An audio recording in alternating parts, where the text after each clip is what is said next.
সেনাবাহিনী চাইলে হাজারো মানুষকে গুলি করে শেখ হাসিনাকে টিকিয়ে রাখতে পারত, কিন্তু তারা তা করেনি।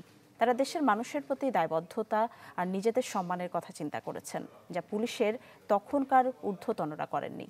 এই মন্তব্য করেছেন জুলাই স্মৃতি ফাউন্ডেশনের মুখপাত্র সার্জিস আলম।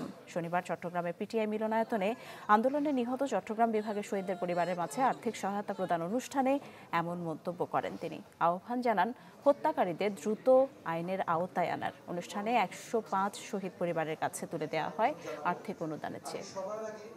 শহীদ তার পরিবারের সকল সদস্যদেরকে মঞ্চে আমন্ত্রণ জানাচ্ছি।